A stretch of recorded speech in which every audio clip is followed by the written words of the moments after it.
Michigan State takes on Baylor. Third consecutive preview that I am coming on here to say this is a must win for the Spartans. Carter appears to be trying to flip the mojo of his program with a new background in his videos. It appears he has put a television behind him. And are we doing Baylor highlights? Is that what we're doing?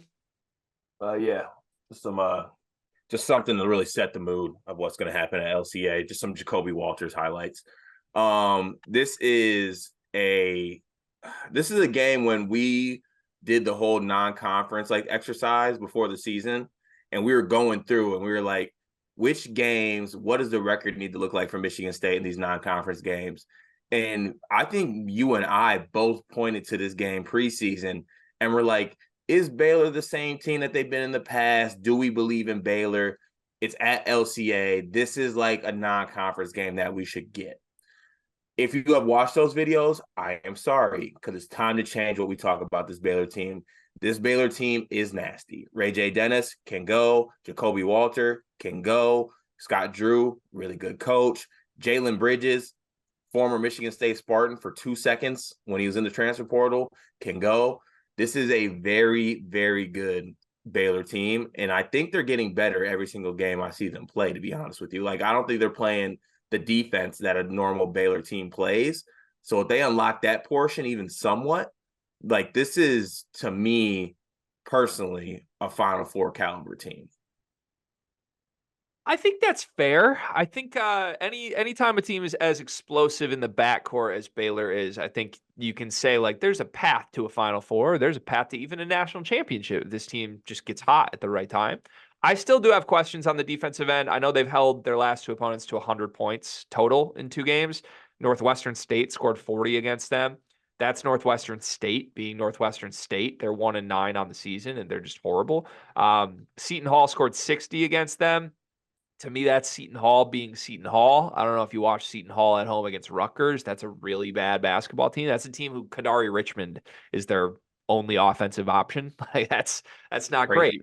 Uh, crazy. I think Baylor's very good. I think they're a lot better than Michigan State. I also think this is a game Michigan State can get. Now I don't know how. I don't know how they're going to get it, but I do know how. They got to play as well offensively as they did against Nebraska, and they need to be ready physically, be tougher, and play better defensively and make shit tough on Baylor, because I don't think Baylor has played a team that I would consider tough yet. Go through their best wins this season. They played Auburn. Is Auburn a tough team? God, no. They got they got talent, and when things go well for Auburn, they will blow you out. When things go Yeah. poorly for Auburn, they will run and hide like they did against App State when they lost. I don't believe Auburn is physically tough or it makes things difficult on their opponents. Florida is the next best win for Baylor.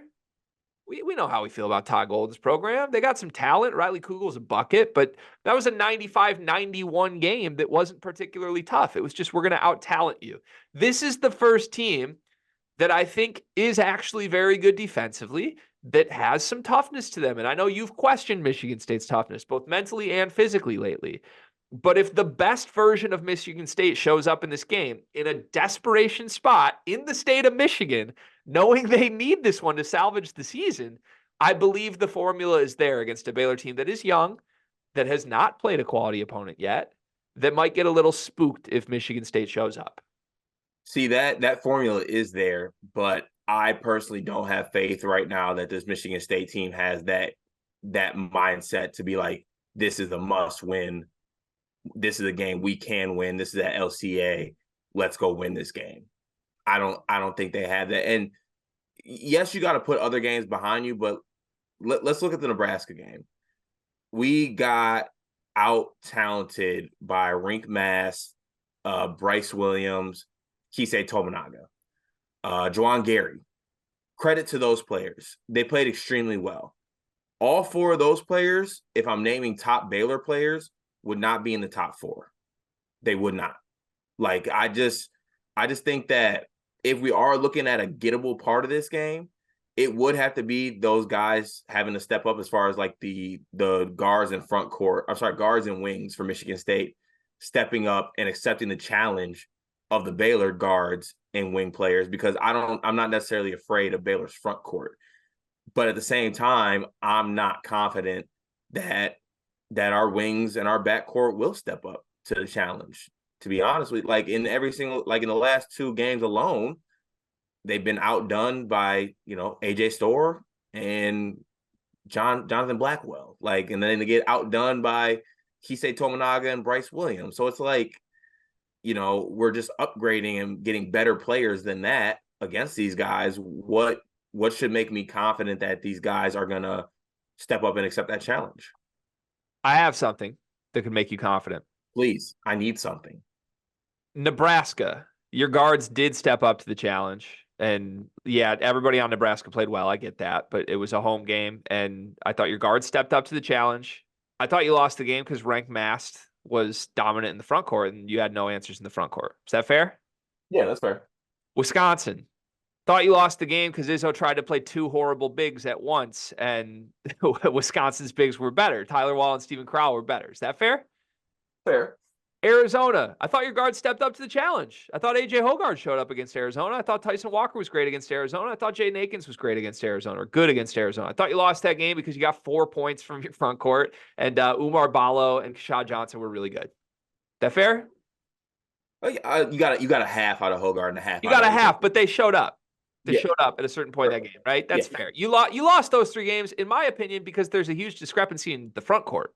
That's my answer. Even go back to the Duke game, Cart. Tyson Walker was really good in that game. Jaden Akins had 11 points. AJ was horrible, but your backcourt played all right in that game.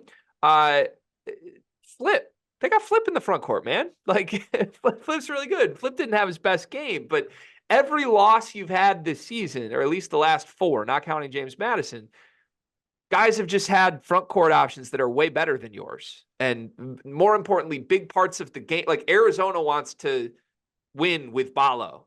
Wisconsin wants Steven Crowell to go crazy. He hit 2 threes before the first media timeout. Nebraska wants Rank Mast to look really good. Baylor doesn't even want their big to do anything. Like, this is finally a game where Baylor just wants to outscore you from the guard spots. And that's not to disrespect their bigs, because I believe I'm saying Yves Missy has been productive. He's been in double digits the last few games. Like, he will outplay Mady Sissoko. Don't get me wrong. He's a talented 7-foot freshman who will be the best big in this game. But that's not how Baylor wants to win. Baylor wants to win because Ray J. Dennis goes off, Jacoby Walter goes off, Jaden Nunn goes off, Langston Love goes off. And I think this is a game where Michigan State's center spot isn't going to be exploited the way it has been against others. It truly comes down to, do Tyson Walker and Jaden Akins and AJ Hoggard show up or not? And that's all you can ask for as a Michigan State fan, is like, we need that to be the formula. Also, when they show up, because looking back on those games that you just spoke about, we did get second half of AJ Hoggard. It also got to last 4 minutes of the game until winning time, and AJ Hoggard turned the ball over, and AJ Hoggard settled for elbow jumpers and did things like that. The Duke game didn't really get much from AJ Hoggard, but I'm not picking on AJ Hoggard here. I'm just talking about guards in general. AJ Hoggard has multiple defensive breakdowns, allowing Caleb Foster to hit 3 straight threes. You look at other games, Jaden Akins just doesn't show for a half. Tyson doesn't necessarily play that well, to be honest with you, like shooting wise. He has a spurt, but you even go back to the Nebraska game, no show from Tyson in the first half. He rolls off 15 points in the second half. It gets to winning time, and he's getting clamped up by a coach's son, Fred Hoiberg's son. Like, well, it just, even if we do get guard performances, we find ourselves in the game, we can't close. And also, to shout out your Dub Club, everyone go subscribe, everyone go follow that. The first pick on that sheet should be Yves Missy's overs in everything. And I mean everything. If you could bet on his career high, I'd do that too, because it's coming. I'm just going to keep trying to just pump optimism through this Zoom call into your room right now. Line up all the guards that are going to play in this game. Mm-hmm. Who's the best guard? Right now, it's Ray J. Dennis. In your heart of hearts, line up all the guards that are playing this game. Who's the best guard?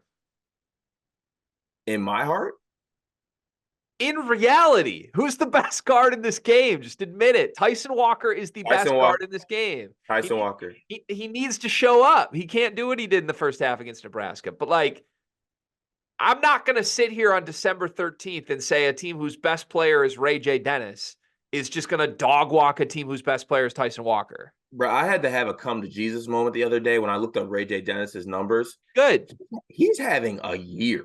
He's good. He's really good. He's really, really good. In fact, I mean, should I bite my tongue? Probably should bite my tongue. I think a lot of guards would look good in Baylor's system. Maybe that's why, maybe a lot of guys go to play for Scott Drew to maybe turn their careers around a little bit. Oh, nah, we're pulling out the system player card. Hey, hold on a second. I like this. I'll meet you there.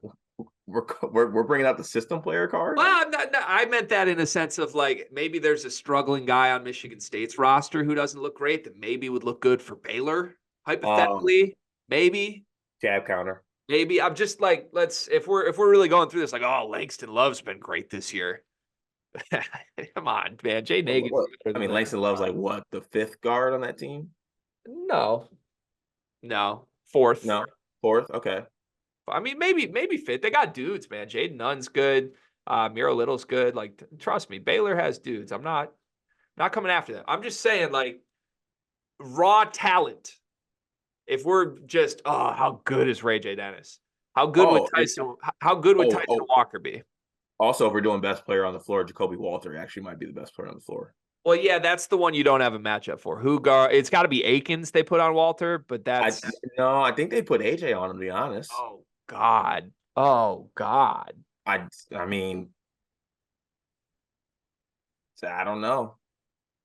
See, I don't think you want. I think if you're Michigan State, I think you want AJ either on Ray J or Jaden Nunn. AJ Ray J matchup goes crazy. And AJ would like if good AJ shows up, that's a matchup he like relishes and tries to physically impose himself and kind of get to Ray J a little bit, which I think he could. Yeah. Can I give you the worst possible outcome of Saturday? I can't believe we're on such opposite sides of this, but yeah, sure. No, this we'll get to the prediction part of this, but this is the worst possible outcome in my eyes. We get Tyson hooping, start to finish. We get AJ hooping, start to finish. We just get Jay Nakins to hit a couple trays, play a good game, rebound, do what Jay Nakins does as a three-man. Okay? We get an okay game from Malik Hall. We lose this basketball game. That's the best case scenarios. We get an okay game from Malik Hall. We're not going to get all four of those guys just cooking. I don't think that's possible. So that's basically what happened against Nebraska. That's the worst case scenario, is just run that back. Those are fake good games to me. You want actual good games. I want actual good games. Okay. But if they lose, are they actual good games? Like, I feel like like the end of your Nebraska, I went back and listened to that preview or the recap of it. And the end of your point when I was like, did they want this one? You're like, at the end of the day, man, like they had to win this game. They didn't win this game. So like, was it actually good? Like is it, if the result of this is a loss, is any of it actually good?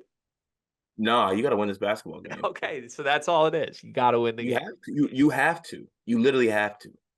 You do have to. I agree. You have to, and I hope that the staff and Coach Izzo makes that known too.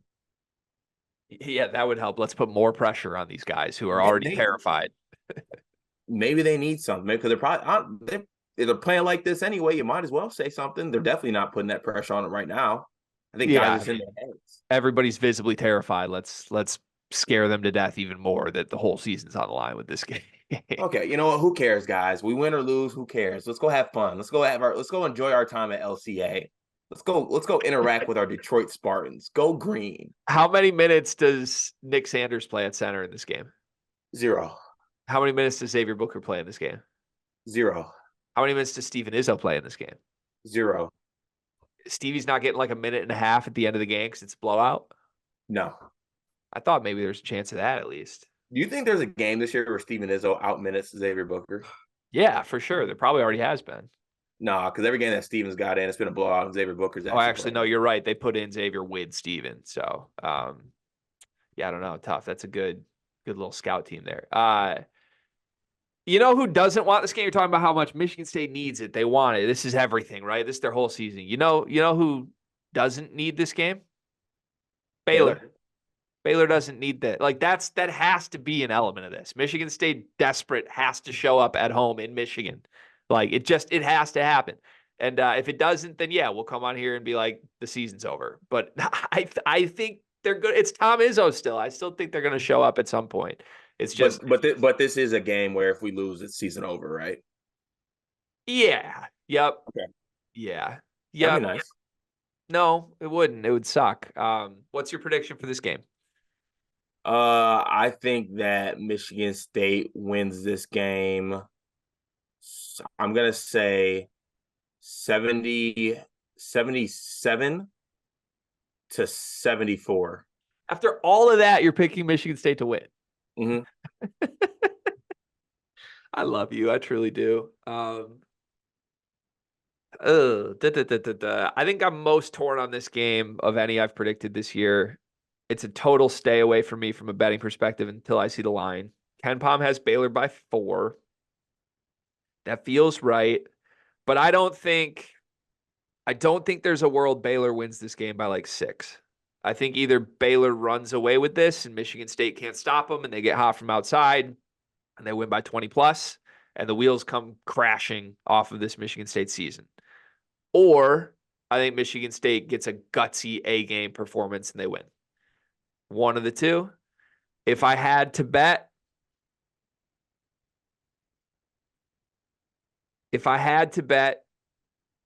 I would bet Michigan State gets the gutsy win. I really would. And then Gutsy. I think they would like let's not forget. They got Oakland Monday. My prediction would be they get the gutsy win against Baylor and then it crashes down off a day rest against Greg Campy. Yeah, and Rocket Watts 20 ball. Yeah. That feels like it's on the table. All right. Good luck, Cart. I'll be rooting for your team in this one, I think. Michigan State money line might be a go. Thanks, Greg.